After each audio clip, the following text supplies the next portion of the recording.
Hi viewers, welcome to our channel. Present మనం 37th book ఫేర్‌లో ఉన్నాం. So, ఇక్కడే కవనమాలి గారు రైటర్ కనిపించారు. అంటే మామూలుగా మనం చూస్తున్నాం 'నృకేసరి', 'వైతరిని ఓడిన', 'మనసు రాసిన కథలు' లాంటి బుక్స్‌తో తనకంటూ ఒక గుర్తింపు తెచ్చుకున్నారు. మరి తన బుక్స్ గురించి, తన గురించి ఒకసారి తెలుసుకునే ప్రయత్నం అయితే చేద్దాం. So, hi bro.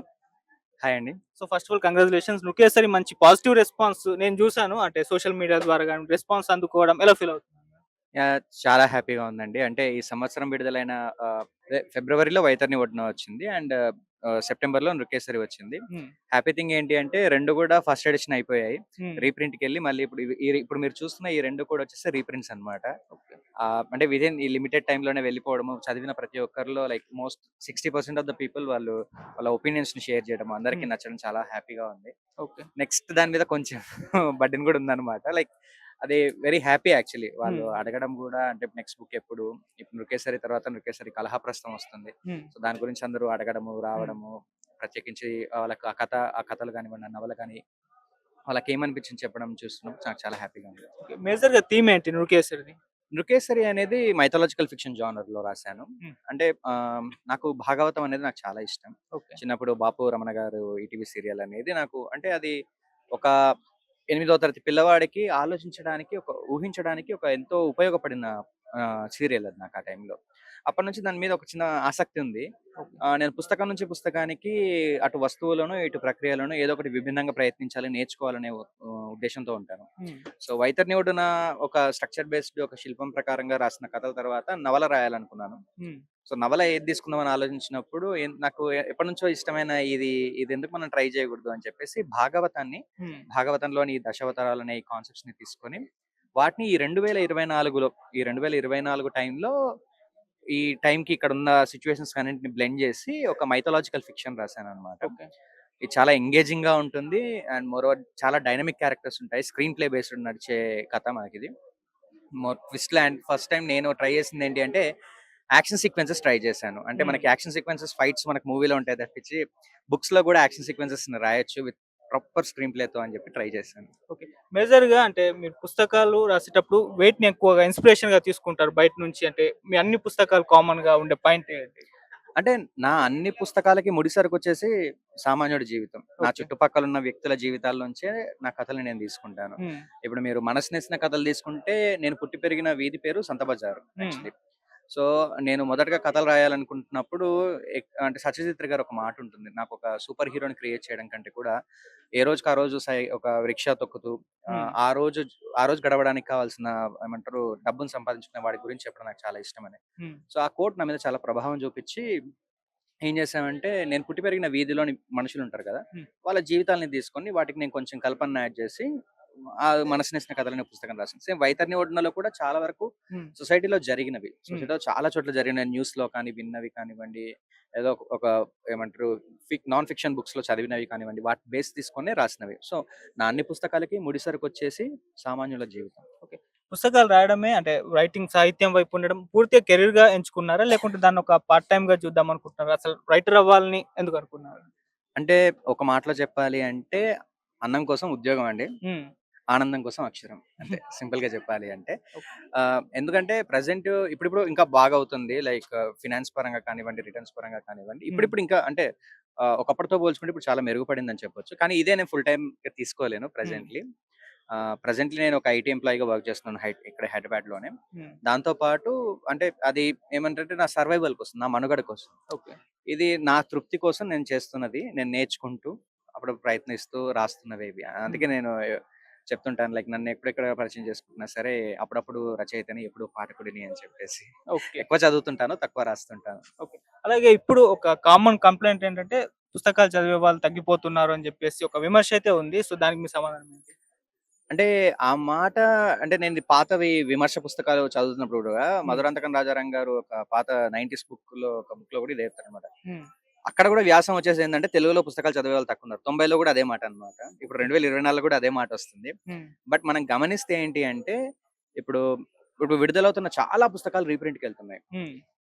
అక్కడ మనం అర్థం చేసుకోవాల్సింది ఏంటి అంటే, చదివే వాళ్ళు తక్కువైతున్నారు. కానీ ఇక్కడ సేల్స్ ఎక్కువవుతున్నాయి అంటే అది లేదండి. హ్మ్. ఏంటి అంటే ఒకప్పుడు మనకి పుస్తకాల గురించి పేపర్‌లో వచ్చేది. హ్మ్. మనకు ఎడిటోరియల్ కాలమ్స్ ఉండేవి లిటరేచర్‌కి హ్మ్. సెపరేట్‌గా.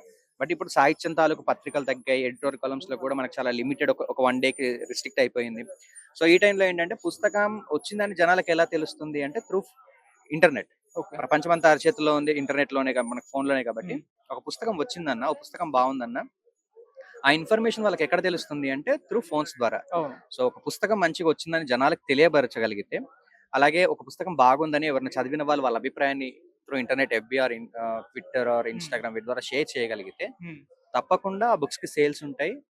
ఇప్పుడు చదువుతున్న వాళ్ళలో చాలా మంది యంగ్ వాళ్ళే. హ్మ్. కాలేజ్ పిల్లలు లైక్ ఇప్పుడు సెకండ్ ఇయర్, ఫస్ట్ ఇయర్ చదువుతున్న వాళ్ళందరూ వచ్చి బుక్స్ తీసుకెళ్తున్నారు. ఓకే. సో అది నేను అంగీకరించాను. ఓకే. మేజర్‌గా అంటే ఈ సోషల్ మీడియా ద్వారా గాకుండా ఇంకే విధంగా ప్రమోట్ చేస్తూ ఉంటారా మీ బుక్స్‌ని జనాల్లోకి చేయడానికి? అంటే మనం ఎంత ప్రమోట్ చేసినా మౌత్ టాక్ అనేది చాలా మేజర్ అండి. అంటే మన ఒక పుస్తకం నిజంగా మనం నిజాయితీగా రాసి మన 100% ఎఫర్ట్ పెట్టినప్పుడు ఆ బుక్ ఒకవేళ ఒక వ్యక్తికి నచ్చిందనుకోండి హ్మ్. త్రూ ఇంటర్నెట్ కాకపోయినా తన హ్మ్. చుట్టుపక్కల ఉన్న తన ఫ్రెండ్స్‌కి, ఫ్యామిలీస్‌కి ప్రతి చోటకి అది ఎళ్తుందన్నమాట. ఓకే. సో, ఇప్పుడు జనరల్‌గా వచ్చేసిందండి ఇంటర్నెట్ అనేది వన్ ఆఫ్ ద కీ రోల్‌గా ప్లే చేస్తుంది. దాంతో పాటు మౌత్ టాక్ అనేది కూడా చాలా ప్లే చేస్తుంది. నేను మెయిన్‌గా అందరిని అడిగేది ఏంటంటే మీరు చదివిన పుస్తకం గురించి బాగున్నా, బాలేకపోయినా సరే దాని హ్మ్. గురించి మాట్లాడండి. ఓకే. తద్వారా ఆ పుస్తకం ఒకటుంటుంది, ఒకటొచ్చింది, దాని సమీక్ష ఇదని చెప్పి అందరికి తెలుస్తుంది. ఓకే. కొనాలో కొనకూడదో అతను నిర్ణయించుకుంటాడు ఆ తర్వాత. కానీ మాట్లాడాలి మనమైతే ఖచ్చితంగా. సో మీకొచ్చిన బెస్ట్ కాంప్లిమెంట్ ఏది? మీ ఎంటైర్ కెరీర్‌లో? నా ఎంటైర్ కెరీర్‌లో అంటే నాకు 'అపరాజిత' అనే పుస్తకం అది కవితా సంపుటి కిందకి రాసానండి. హ్మ్. సో, ఆ పుస్తకం రాసినప్పుడు అది కవితలు. హ్మ్. నా అంటే అది నాకు లిటరల్లీ కళ్ళలో నీళ్ళు తెప్పించిన కామెంట్ అది. హ్మ్. ఏంటి అంటే చెన్నై నుంచి అతను కాల్ చేశారు. తను ఒక అసిస్టెంట్ డైరెక్టర్. తను కాల్ చేసి 'అపరాజిత' చదివినప్పుడు నేను అది చదువుతున్నంత సేపు నేను మా మదర్‌ని, మా వైఫ్‌ని, మా డాటర్ వాళ్ళ గురించి ఆలోచిస్తూ చదివాను. హ్మ్. పుస్తకం చదివాక నేను వీళ్ళని చూసే పర్స్పెక్టివ్ మారిపోయింది. ఇఫ్ హ్మ్. పాసిబుల్ అంటే నేను ఎగ్జాగరేషన్ చెప్పట్లేదు. తను చెప్పిందే చెప్తున్నాను. ఓకే. తనేమన్నారంటే ఇందులోని కొన్ని పంక్తుల్ని, కొన్ని లైన్స్‌ని వీలుంటే చిన్న పిల్లలకి ఈ టెక్స్ట్ బుక్స్‌లో చిన్న పిల్లలు ఉంటారు ప్రైమరీ స్కూల్ వాళ్ళకి పెట్టాలి. అప్పుడు అర్థమవుతుంది ఉమెన్స్ తాలూకు పర్స్పెక్టివ్ ఏంటి అనేది అర్థమవుతుంది. అది చేస్తే చాలా బావుంటుందని చెప్పినప్పుడు ఐ వాస్ లైక్ ఓకే. కళ్ళలో నీళ్ళొచ్చాయన్నమాట ఆ రోజు. అంటే అంత ఓకే. ఎవరో తెలియని వ్యక్తి చిన్న పిల్లలకి అది పాఠ్యపుస్తకంలో కూడా చేర్చగలిగే లైన్స్ ఉన్నాయన్నప్పుడు హ్మ్. That's the biggest compliment for me. Okay. So ఎక్కువగా మీ పుస్తకాలు గాకుండా ఇంకెవరి పుస్తకాలు బాగా చదువుతూ ఉంటారు? ఇప్పుడున్న కాంటెంపరరీ రైటర్స్‌లో మీ ఫేవరెట్ ఎవరు? మీరు కాకుండా మీ పేరు అంటే ఒక్కరని కాదండి. హ్మ్. నేను ఇంతకుముందు చెప్పినట్టే నేను చదివేది ఎక్కువ చదువుతుంటాను. రాసేది చాలా తక్కువ రాస్తుంటాను. హ్మ్. నేను కొత్తగా విడుదలైన ప్రస్తుతం కాంటెంపరరీలో మోస్ట్ ఆఫ్ ద బుక్స్ నేను చదువుతాను. ఓకే. కొన్నింటి మీద నేను నా ఇన్‌స్టాగ్రామ్ ప్రొఫైల్స్‌లో కానివ్వండి, నా యూట్యూబ్ ఛానెల్‌లో కానివ్వండి, నేను వాటిని పరిచయం చేస్తూ కూడా ఉంటాను. హ్మ్.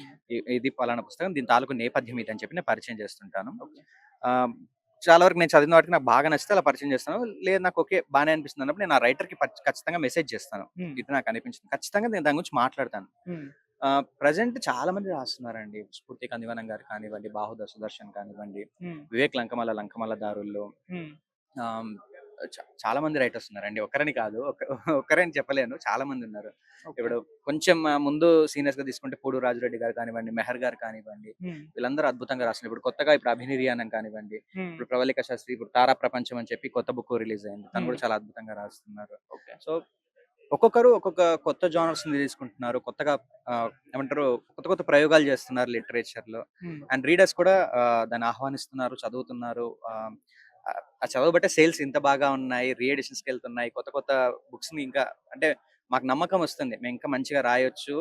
ఇంకా మేము కొంచెం ఎక్స్‌పెరిమెంట్ కూడా చేయొచ్చు అనే ఒక నమ్మకం తీసుకొస్తుంది. సో, అందుకు మమ్మల్ని నమ్మి అంటే నేను ఒక్కడిని కాదు. మా రైటర్స్ అందరి తరపున మమ్మల్ని నమ్మి ప్రచురిస్తున్న పబ్లికేషన్స్‌కి హ్మ్. మమ్మల్ని చదివి ప్రోత్సహిస్తున్న పాఠకులందరికీ నా తరపున థాంక్స్. ఓకే. నెక్స్ట్ మీ అప్‌కమింగ్ బుక్ ఏదుంది?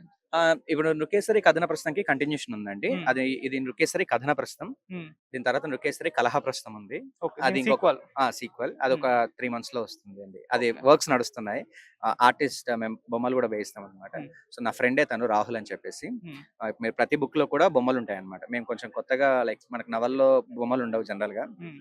నా 'నృకేసరి' నవల్లో దాదాపు 32 ఉంటాయి బొమ్మలు. ఓకే. సో, తను ఇప్పుడు సెకండ్ బుక్ గూడా వర్క్ చేస్తున్నాడు. హ్మ్. చాలా మంచి ఏమంటారు డ్రాయింగ్స్ ఏస్తున్నారు. సో, ఆ హ్మ్. వర్క్ అవ్వగానే మేము ఒక మోస్ట్‌లీ మార్చ్‌లోకి తీసుకొస్తాం. ఓకే. ఫైనల్‌గా మీ పుస్తకాల గురించి పాఠకులకేం జెప్తారు?